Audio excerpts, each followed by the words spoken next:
In the classified archives of the Soviet Ministry of Agriculture, there's a series of reports filed between 1969 and 1978 concerning unusual animal behavior on collective farms across the western USSR. The reports describe livestock and working animals exhibiting synchronized behavior patterns that suggested awareness of radio transmissions before they occurred. Cows turning toward radio towers minutes before broadcasts began. Dogs positioning themselves near radios and becoming agitated seconds before transmission. Horses refusing to enter barns where radios were installed, as if avoiding something they could detect that humans could not. The official explanation is coincidence and observer bias. But the reports inside document 9 years of systematic investigation into what researchers called the signal phenomenon. Animals that appeared to hear radio broadcasts without any receiving equipment. The first documented case appeared in July 1969 at a collective farm in the Brest region of Belarus, approximately 40 kilometers from the Polish border. The farm manager, a man named Mikhail Volkov, filed a routine production report that included an unusual observation. Dairy herd exhibits peculiar behavior during afternoon milking period. Beginning approximately 5 minutes before 1500 daily broadcast from regional station, cows cease feeding and orient toward equipment shed where farm radio is located. Animals remain stationary and attentive until broadcast concludes. Behavior observed daily for past 3 weeks. No explanation apparent. The report was forwarded through normal agricultural channels and would have been dismissed as a curiosity, except that similar reports were arriving from other farms in the region. By September 1969, agricultural supervisors had collected observations from 7 different locations, all describing similar patterns. Animals showing awareness of radio broadcasts before they became audible to farm personnel. A regional agriculture inspector named Boris Petrov was assigned to investigate. His report, submitted in October 1969, took the observations seriously. The consistency and repeatability of the behavior suggests genuine phenomenon requiring systematic investigation rather than dismissal as coincidence. The Ministry of Agriculture forwarded Petrov's report to the Academy of Sciences, where it eventually reached Dr. Anatoly Sokolov, a biologist specializing in animal behavior and sensory perception. Dr. Sokolov was skeptical but intrigued. In November 1969, he traveled to the Brest region to observe the phenomenon personally. His initial report, dated November 28, 1969, documents what he witnessed. Observed dairy herd at collective farm Progress during afternoon feeding period. At 14:52, 8 minutes prior to scheduled 1500 radio broadcast, 23 of 26 animals simultaneously ceased feeding and oriented heads toward equipment shed located approximately 80 meters from feeding area. Animals maintained orientation until 15:03, when broadcast concluded. Upon broadcast cessation, animals resumed normal feeding behavior. Observation repeated over 3 consecutive days with identical timing and behavior patterns. The observed behavior cannot be attributed to random chance, given its consistency and precise timing. Animals appear to be responding to some stimulus associated with radio broadcasts that precedes the actual transmission of audio content. Possible explanations include detection of electromagnetic fields generated by transmitter equipment prior to broadcast, sensitivity to ultrasonic or subsonic frequencies produced during transmission preparation, or response to environmental cues undetected by human observers. recommend controlled experimental investigation. The Academy approved funding for a formal study in January 1970. Dr. Sokolov assembled a research team that included specialists in veterinary medicine, electromagnetic physics, and behavioral psychology. They established a research station at one of the farms showing consistent behavior patterns and began systematic observation and measurement. For 6 months, they documented every aspect of the phenomenon while simultaneously monitoring electromagnetic fields, air pressure, temperature, humidity, and any other variable that might explain what the animals were detecting. The data accumulated rapidly. A research assistant named Irina Volkova maintained detailed behavioral logs. Her report from March 1970 provides typical observations. Day 47 of monitoring. At 14:54, 6 minutes prior to 1500 broadcast, subject group A, dairy cows, n equals 24, exhibited orientation response. Response occurred simultaneously across all subjects within 2-second window. Animals oriented toward radio equipment shed. Maintained position until 15:04. Electromagnetic field measurements during pre-broadcast period show no significant deviation from baseline. Temperature, humidity, barometric pressure, all stable. No identifiable external stimulus correlating with animal response time. By June 1970, the team had documented more than 180 separate instances of the phenomenon. The pattern was invariant. Animals responded 5 to 8 minutes before scheduled broadcasts, maintained orientation during transmission, and returned to normal behavior within minutes of broadcast conclusion. But the team had found no physical stimulus that could explain the timing. Dr. Sokolov wrote in his interim report, "We have eliminated all conventional explanations. The animals are not responding to electromagnetic fields, acoustic signals, or environmental changes that we can measure. They appear to be detecting something associated with the radio broadcast that our instruments cannot register. This suggests either A, the animals possess sensory capabilities we have not previously documented, or B, there is some aspect of radio transmission we do not fully understand."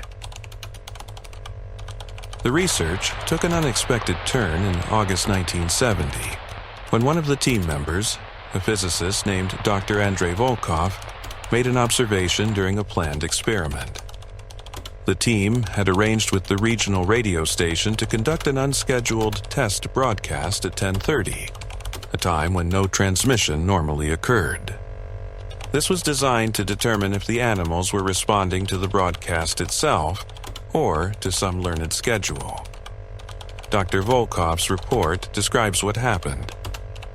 At 10:22, 8 minutes prior to unscheduled transmission, subject group A exhibited orientation response identical to that observed during scheduled broadcasts. Animals had no prior exposure to broadcasts at this time of day. This demonstrates a response is not conditioned to specific time, but is triggered by something directly associated with broadcast transmission. This finding eliminated learned behavior as an explanation. The animals weren't responding to a memorized schedule. They were detecting something real. But what? The team intensified their physical measurements during broadcasts, looking for any signal that preceded the actual transmission by the 5 to 8 minute window when animals began responding. They found nothing in the electromagnetic spectrum, nothing in acoustic frequencies, nothing in any measurable parameter. In November 1970, Dr. Sokolov proposed a different approach. If the animals were detecting something the instruments couldn't measure, perhaps they should focus on what the animals were actually doing rather than what the equipment was recording. he brought in Dr. Elena Petrova, a veterinary neurologist, to examine the animals during their orientation response. Her findings, documented in December 1970, added a new dimension to the mystery. Neurological examination of subjects during orientation response reveals unusual brain activity patterns. EEG monitoring shows increased activity in auditory cortex beginning approximately 6 minutes prior to broadcast. Activity pattern intensifies through pre-broadcast period and reaches peak during actual transmission. Pattern is consistent with auditory processing of complex signals. However, subjects' ear position and movement indicate they are not processing sound through normal acoustic channels. They appear to be hearing something, but not through their ears. This was deeply puzzling. The animals' brains were processing sounds that weren't entering through their auditory system. Dr. Petrova conducted additional tests with individual animals, using surgical techniques to temporarily disable the auditory nerve. Even with conventional hearing blocked, the animals still exhibited the orientation response and showed the same brain activity patterns during broadcasts. She wrote in her report, "The auditory cortex is activating in response to radio broadcast, but the signal is not arriving via the ears. This suggests direct electromagnetic interaction with neural tissue, or reception of radio signals through some biological mechanism we have not identified." By early 1971, the research had attracted attention from Soviet security agencies. The possibility that animals could detect radio transmissions without equipment had obvious intelligence implications. If animals possessed this capability, could humans? Could foreign personnel train animals to detect Soviet military communications? The KGB assigned a liaison officer, Colonel Dmitry Lebedev, to monitor the research.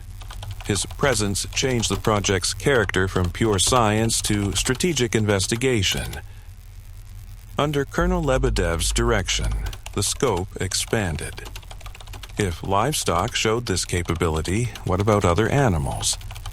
Testing was conducted on multiple species throughout 1971. Dogs, cats, horses, pigs, chickens, even laboratory rats. The results were documented in a comprehensive report from August 1971. Phenomenon observed across all mammalian species tested. Response timing varies by species. Cattle, 5 to 8 minutes pre-broadcast. Dogs, 3 to 5 minutes. Cats, 2 to 4 minutes. Horses, 6 to 9 minutes. Smaller mammals show shorter response windows. No response observed in birds or reptiles. This suggests phenomenon is related to mammalian neural architecture. The research team also discovered that the strength of the response correlated with broadcast power. Weak transmissions from local stations produced minimal response. Strong transmissions from major broadcast facilities produced pronounced sustained orientation behavior. Distance from the transmitter also mattered, but not in the way conventional physics would predict. Response strength decreases with distance from transmitter, but decay rate is slower than inverse square law would predict for electromagnetic radiation. Animals located 200 kilometers from transmitter still show measurable response to high-power broadcasts. This suggests the signal they are detecting propagates differently than conventional radio waves. In 1972, an accidental discovery opened a new avenue of investigation. During routine testing, a radio at the research station malfunctioned, producing a carrier wave without any modulated audio content. The animals still responded, but their behavior was different. Response to unmodulated carrier was brief and less focused. Animals oriented toward equipment but did not maintain attention. When audio modulation resumed, response became sustained and intense. This indicates animals are not merely detecting carrier wave, but are somehow processing the modulated information content. This was extraordinary.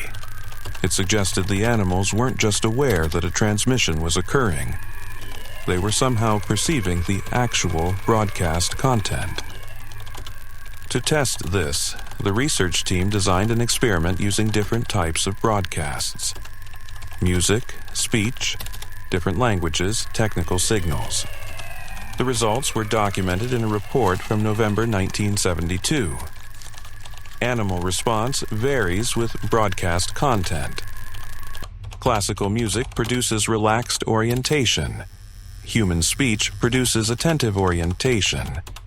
Military communication protocols produce agitated behavior. Animals appear to distinguish between different types of modulated signals and respond with appropriate behavioral patterns.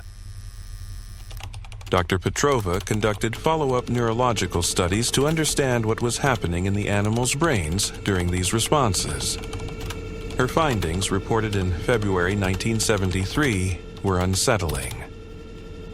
EEG patterns during radio broadcasts match patterns seen during normal auditory processing of equivalent sounds. When animals are exposed to broadcast of human speech, their auditory cortex shows the same activation pattern as when they hear human speech directly. When exposed to music broadcast, patterns match direct music exposure. The animals are experiencing the broadcasts as if they were hearing them through normal acoustic channels, despite no sound waves reaching their ears. She added a disturbing observation. In several test subjects, prolonged exposure to broadcasts has resulted in altered baseline brain activity. Even in absence of radio transmission, these animals show periodic activation of auditory cortex as if processing phantom signals. Effect is cumulative and appears to be permanent. Recommend limiting exposure duration in future testing. By 1974, the research had been ongoing for 4 years and had generated extensive data but limited theoretical understanding. The animals could detect radio transmissions without equipment. They could distinguish between different types of content. Their brains processed the signals as auditory information despite no acoustic input. But the mechanism remained completely unknown. Dr. Sokolov submitted a comprehensive review in April in 1974. We have documented a biological phenomenon that appears to violate our understanding of how sensory perception operates. Mammalian subjects are receiving and processing electromagnetic signals as if they were acoustic. The effect is real, repeatable, and unexplained by current neurological or physical theory. Colonel Lebedev requested expanded investigation, focusing on potential human applications.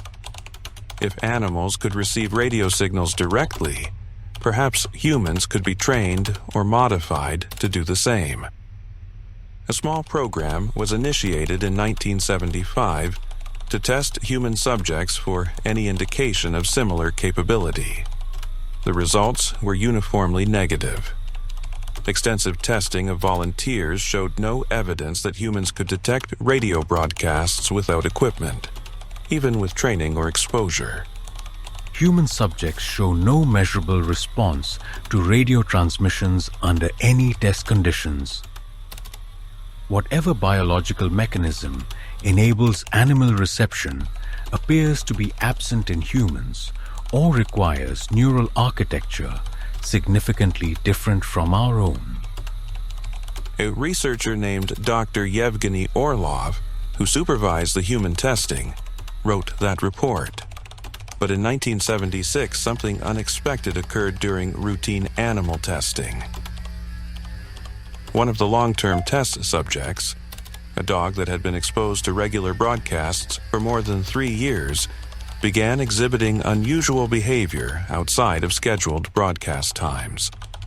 The animal would suddenly become alert and orient toward the radio equipment at random intervals, even when no transmission was occurring. Behavioral logs, documented by research assistant Marina Sokolova, describe the pattern. Subject Laika has shown 17 instances over past month of orientation response when no broadcast active. Response timing appears random. Duration varies from 30 seconds to several minutes. Animals' behavior during these episodes identical to response during actual broadcasts. Focused attention on equipment, auditory cortex activation visible on EEG, agitation when equipment is moved or removed. Dr. Petrova conducted neurological examination of the animal and found significant changes from baseline measurements taken years earlier. She reported, Subject shows permanent alteration of neural pathways in auditory processing regions. Brain tissue in these areas demonstrates abnormal electrical activity even during rest periods. The animal appears to be receiving signals constantly, not just during broadcasts. Source of these signals unknown, may represent hypersensitivity developed through prolonged exposure, or may indicate subject is detecting signals we are not transmitting. This raised a disturbing possibility. Perhaps the animals weren't just receiving radio broadcasts. Perhaps they were detecting something else entirely that happened to correlate with broadcast timing. Further testing was conducted using equipment to monitor all electromagnetic activity in the testing environment. Dr. Volkov's report from August 1976 describes the findings. Comprehensive electromagnetic spectrum analysis during animal response episodes reveals no anomalous signals corresponding to response timing. However, analysis of historical data shows weak correlation between animal response and cosmic ray flux variations. When cosmic ray intensity increases above baseline, animal agitation increases even in absence of broadcasts. This suggests animals may be sensitive to broader spectrum of electromagnetic phenomena than previously assumed. The cosmic ray correlation was investigated further in 1977. The research team collaborated with astrophysicists to compare animal behavioral data with solar activity records. The correlation was weak but statistically significant. During periods of high solar activity, animals showed increased baseline agitation and more frequent spontaneous orientation responses, even without broadcasts. Dr. Sokolov wrote, The animals may be acting as biological receivers for a wide range of electromagnetic phenomena. Radio broadcasts are simply the most consistent and predictable signals in their environment, which is why we initially noticed their response. But they appear to be detecting much more than we broadcast. They are swimming in an electromagnetic sea we can only perceive with instruments. In 1978, the research program was quietly terminated. The official reason was budgetary, but researchers understood the real motivation. After 9 years of investigation, they had documented the phenomenon extensively, but could not explain it or control it. The animal's capability could not be transferred to humans, and thus had limited strategic value. More concerning was the evidence that prolonged exposure to broadcasts was causing permanent neurological changes in test animals. Whatever they were detecting was affecting their brains in ways that appeared irreversible. Dr. Sokolov's final report, submitted in March 1978, summarized the findings with scientific precision but also clear frustration. We have demonstrated that mammalian subjects possess capability to detect and process electromagnetic signals in ways that cannot be explained by conventional sensory mechanisms. The phenomenon is real, repeatable, and widespread, However, the biological basis remains unknown. The neurological consequences of prolonged exposure are concerning and poorly understood. We recommend termination of active research, but continued passive observation of naturally occurring instances to determine if phenomenon shows temporal variation or geographical distribution. The research station was dismantled. The test animals were relocated to normal farm operations or euthanized if they showed severe neurological alterations. The data was classified and archived. Dr. Sokolov returned to conventional animal behavior research. The other team members dispersed to different projects. The phenomenon itself, of course, continued. Animals on farms across the Soviet Union continued orienting toward radios before broadcasts, continued showing awareness of signals they shouldn't be able to detect. In the years after the project's termination, occasional reports continued to surface.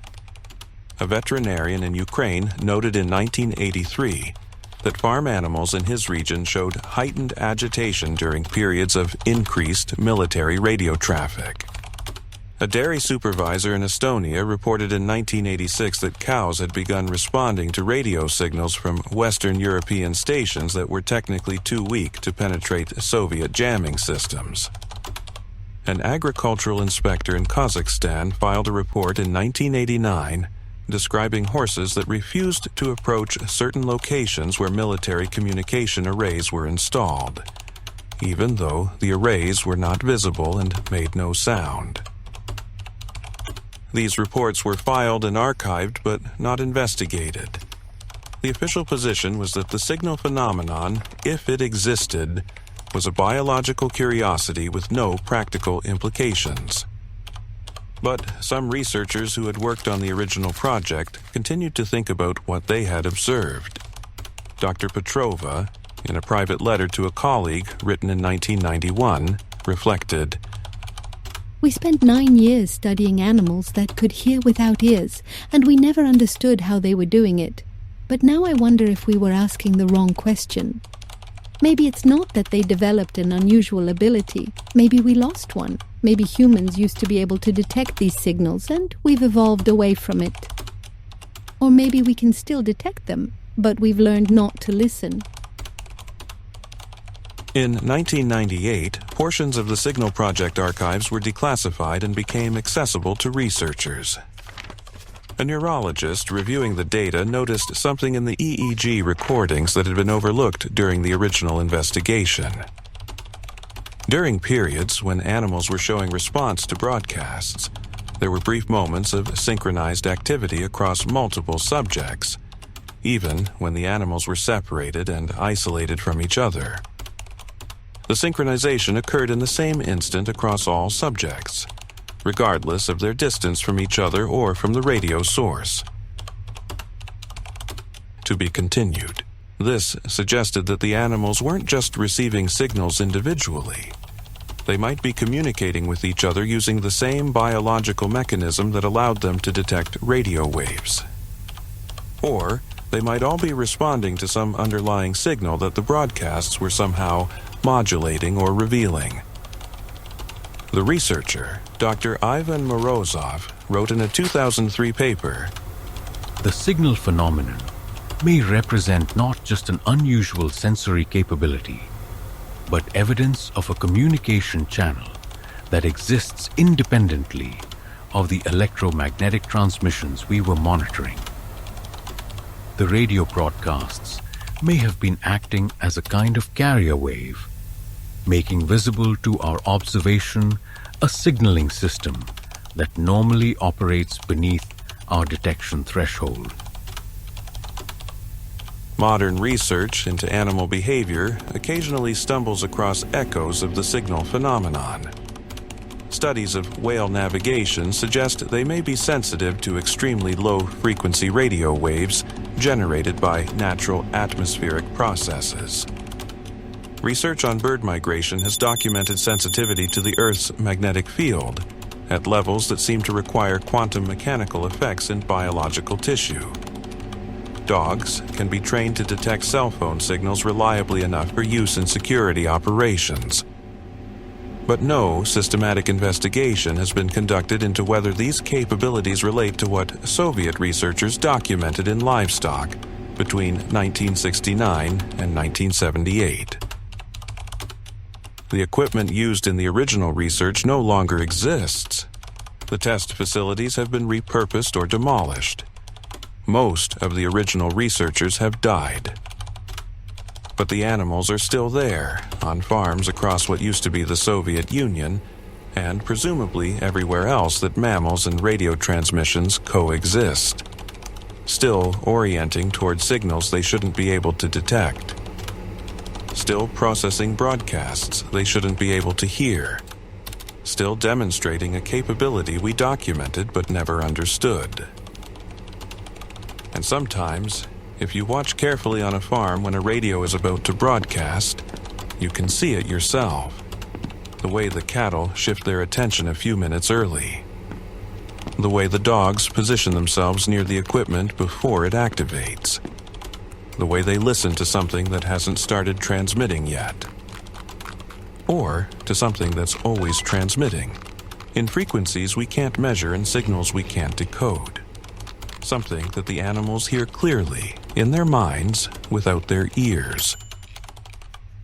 Something that 9 years of Soviet research couldn't explain, and that we've carefully chosen not to investigate further.